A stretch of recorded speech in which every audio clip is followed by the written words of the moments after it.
Okay, in this segment, I want to talk about food as an industry. We need to cover this to kind of paint the picture of how we've gotten here, and then I'm going to go into uh, the actual logistics of feeding ourselves correctly and putting um, really our health into our own hands. This is one of the most fundamental pieces of our health because you literally are building your body with the ingredients you put in it. I mean, your body is essentially a well organized pile of food. So, um, weird way of looking at it, I know, but it's kind of true. So, without further ado, we have a situation now where we go out to get food more than we actually make it with ingredients that we can actually name and point at. A lot of the things we eat, we don't really have a clear understanding of what's in there. And not many of the things that, like, for example, other countries with these extra ingredients and chemicals, there's over 300 of them that are banned in Europe because they found they cause issues.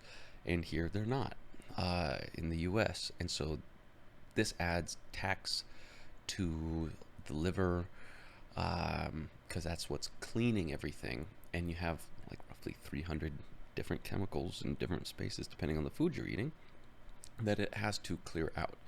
Um, I'll get more into this later, but the other part of this is you use different amounts of fat, salt, and sugar when you make food in mass production. The reason why we do this is mass produced food. Trying to make, oh, sorry, you're trying to make food at scale as cheaply as possible. And so you have by default, the lowest quality of food ingredients.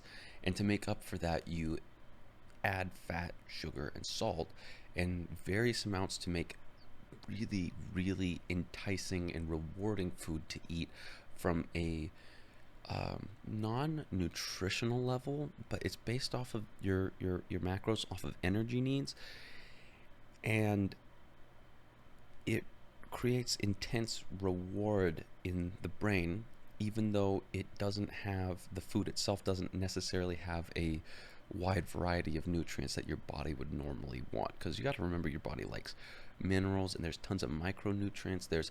When you have plants, there's phytochemicals that do various things in the body that can help balance interactions.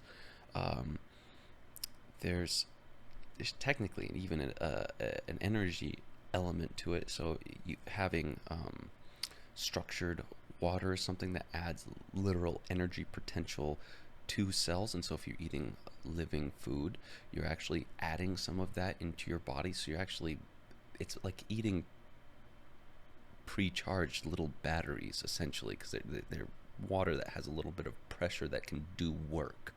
Okay, so none of this stuff that you're eating that's preserved or dead, it's dead food a lot of the time. And yeah, you can eat whole food that's dead as well, like rice and beans. It's all dried up and everything. You're not getting that. So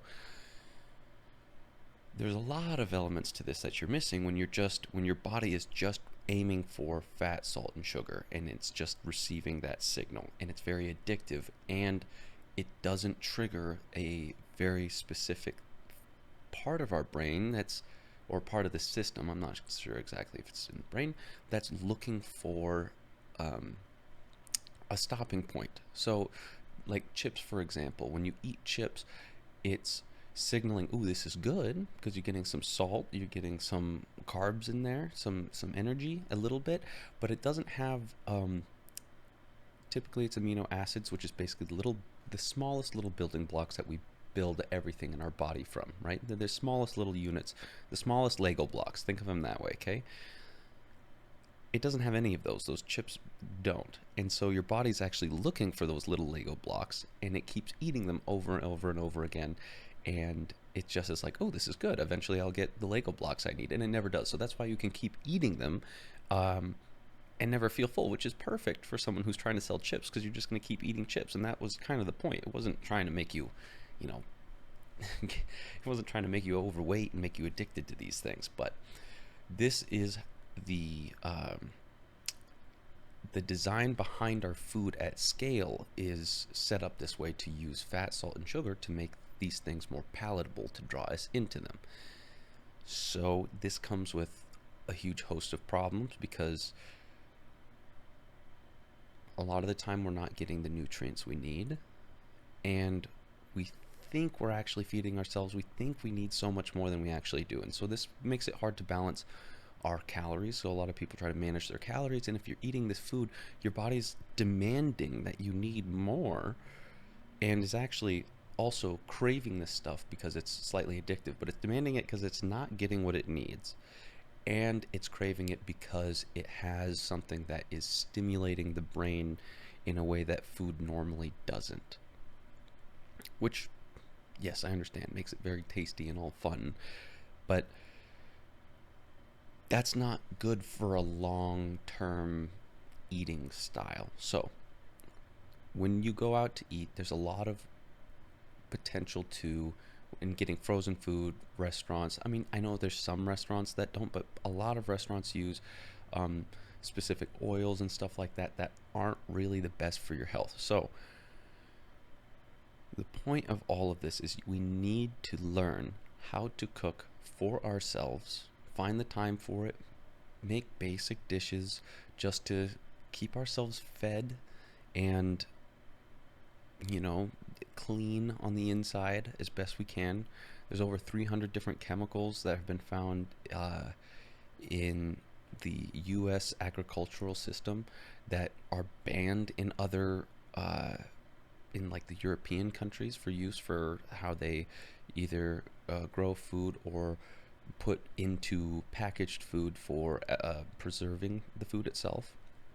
You got to remember when you try to preserve something, the way you're actually preserving food is you're making it so that nothing else around wants to eat it. That's how you preserve it. So if you have an apple and you spray pesticides, it's pesticides and stuff like that. It stops everything from wanting to eat it. And your gut is full of things that are there to break down. It's bacteria that breaks things down. So all of these industrial foods, they're really not conducive to your health. And these are the different facets of why they're problematic. So we're in a situation where we typically believe we should be having someone else cook for us. If you can afford to buy high quality pre-made food, I'm not saying it's impossible. I come from a background and situation where that's just not an option. And you gotta hunt down and find quality whole foods and cook for yourself. And if you don't, you hand over your health to and a lot of your energy to someone else. So you end up losing a lot of real actual potential, literally energy wise, to output into the world when you do not have the correct food. So yes, you lose some time when you cook at home, but trust me, in the long run you get a lot more out of yourself when you're fueling yourself correctly and actually building your body correctly, and not having it deal with inflammation and not having your liver, your little filter, having to clear a lot of this stuff out. So these are the incentives. It's more than just, hey, I want to, like, you know, stay lean or be muscular. This is going to help with avoiding disease in the long run, having a high amount of energy to do the things you want to do with your life, because I know you have dreams and aspirations. We all do. And this is part of getting there. You need to have, if you want to go somewhere with your car, you got to make sure that thing's going to run for a while. So bear these things in mind.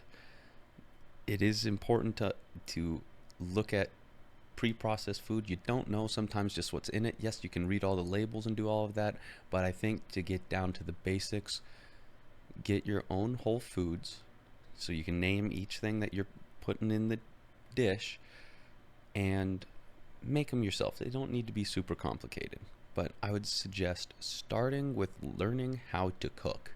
If you can make some eggs, you know exactly what's in there. It's eggs, right? Start there, and I think you'll go a long way with that.